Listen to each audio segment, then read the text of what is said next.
সহবাস ছাড়া কি গর্ভবতী হওয়া সম্ভব? সহবাস ছাড়া কি কি উপায়ে গর্ভবতী হওয়া সম্ভব? ভিডিওটি শুরু করা প্রথমে ছোট্ট একটি রিকোয়েস্ট, ভিডিওতে একটি লাইক দিয়ে ভিডিওটি দেখা শুরু করুন। সহবাস ছাড়া কি গর্ভবতী হওয়া সম্ভব? হ্যাঁ, প্রথাগত যৌন মিলন ছাড়াই গর্ভবতী হওয়া সম্ভব। মহিলা প্রজনন ট্র্যাকে শুক্রাণু পরিবর্তনের সাথে জড়িত বিকল্প পদ্ধতির মাধ্যমে গর্ভাবস্থা ঘটতে পারে। গর্ভাবস্থা সাধারণত ঘটে যখন একজন পুরুষের শুক্রাণু একটি মহিলা থেকে একটি ডিম্বাণু নিষিক্ত করে, যার জন্য সাধারণত যৌন মিলনের প্রয়োজন হয়। প্রযুক্তিগতভাবে কিছু নির্দিষ্ট পরিস্থিতিতে প্রথাগত মিলন ছাড়াই গর্ভবতী হওয়া সম্ভব। সম্পূর্ণ যৌন মিলন ছাড়াই গর্ভাবস্থা ঘটতে পারে এমন কিছু উপায় হলো কৃত্রিম প্রজনন। এই পদ্ধতিতে একটি চিকিৎসা পদ্ধতি ব্যবহার করে শুক্রাণু সরাসরি মহিলার প্রজনন ট্র্যাকে প্রবেশ করানো হয়।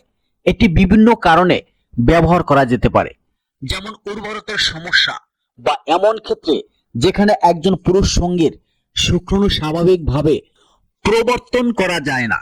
এই পদ্ধতিটি সহবাস ছাড়াই গর্ভাবস্থার জন্য ব্যবহার করা যেতে পারে। In vitro fertilization, IVF. IVF হলো একটি জটিল সহায়ক প্রজনন প্রযুক্তি যেখানে একজন মহিলার ডিম্বাশয় থেকে ডিম্বাণু অপসারণ করা হয় এবং একটি পরীক্ষা করে শুক্রাণু দিয়ে নিষিক্ত করা হয়। নিষিক্তকরণের পরে ফলস্বরূপ ভ্রূণগুলি মহিলার জরায়ুতে স্থানান্তরিত হয়। আইভিএফ যৌন মিলনের সাথে জড়িত নয়, তবে গর্ভাবস্থার কারণ হতে পারে। শুক্রাণু দান। কিছু ক্ষেত্রে একজন মহিলা বা দম্পতি কৃত্রিম প্রজনন বা আইভিএফ এর জন্য স্পার্ম ব্যাংক দ্বারা দান করা শুক্রাণু ব্যবহার করতে পারেন। এই পরিস্থিতিতে মহিলা যৌন মিলন ছাড়াই গর্ভবতী হন। সারোগেসি পদ্ধতি। সারোগেসি এমন একটি প্রক্রিয়া যেখানে একজন মহিলা অন্য ব্যক্তি বা দম্পতির পক্ষে একটি শিশুকে বহন করে এবং প্রসব করে। গর্ভকালীন সারোগেসিতে সারোগেট মা তার বহন করা সন্তানের সাথে যৌবিকভাবে সম্পর্কিত নয়।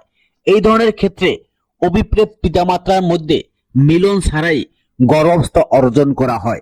ভ্রূণ স্থানান্তর। কিছু ক্ষেত্রে আইভিএফ এর মাধ্যমে সৃষ্ট ভ্রূণ যৌন মিলন ছাড়াই একজন মহিলার জরায়ুতে স্থানান্তরিত হতে পারে। এতে একজন সারোগেট মা বা একজন মহিলা জড়িত থাকতে পারে যারা পুরুষ সঙ্গীর সাথে যৌনভাবে জড়িত নয়। Pre ejaculate. সম্ভাবনা তুলনামূলকভাবে কম হলেও তান্ত্রিকভাবে প্রি ইজাকুলেট ফ্লুইডের মাধ্যমে গর্ভবতী হওয়া সম্ভব, যাতে শুক্রাণু থাকতে পারে।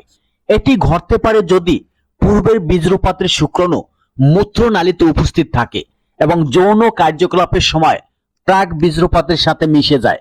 তবে পূর্ণ মিলনের তুলনায় এভাবে গর্ভধারণের ঝুঁকি অনেক কম। অরক্ষিত যৌন যোগাযোগ।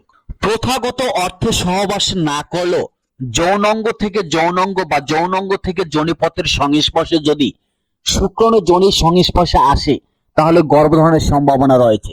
এর মধ্যে রয়েছে পারস্পরিক হস্তমৈথুন বা ঘষার মতো কার্যকলাপ। এটা মনে রাখা গুরুত্বপূর্ণ যে ঐতিহ্যগত মিলন ছাড়া গর্ভাবস্থা তুলনামূলকভাবে অস্বাভাবিক এবং সাধারণত নির্দিষ্ট চিকিৎসা হস্তক্ষেপ বা অস্বাভাবিক পরিস্থিতিতে প্রয়োজন। আপনি যদি যৌনভাবে সক্রিয় হন এবং অনিচ্ছাকৃত গর্ভাবস্থা এড়াতে চান তাহলে গর্ভনিরোধের নির্ভরযোগ্য পদ্ধতি ব্যবহার করা এবং যৌন স্বাস্থ্য সম্পর্কে অবহিত হওয়া অপরিহার্য। গর্ভাবস্থার বিষয়ে আপনার উদ্বেগ থাকলে পরামর্শ এবং নির্দেশনার জন্য একজন স্বাস্থ্যসেবা পেশাদারের সাথে পরামর্শ করা ভালো। আশা করি বিষয়গুলি খুব সুন্দরভাবে বুঝতে পেরেছেন।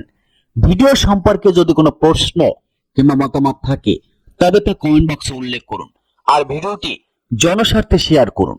আর যারা আমাদের চ্যানেলটি এখনো সাবস্ক্রাইব করেননি তারা দ্রুত আমাদের চ্যানেলটি সাবস্ক্রাইব করে নিন এবং পাশে থাকা বেল আইকনটি প্রেস করুন যাতে আমাদের চ্যানেল থেকে ভিডিও আপলোড করার সাথে সাথে আপনারা দ্রুত পেতে পারেন। এতক্ষণ সাথে থাকার জন্য ধন্যবাদ।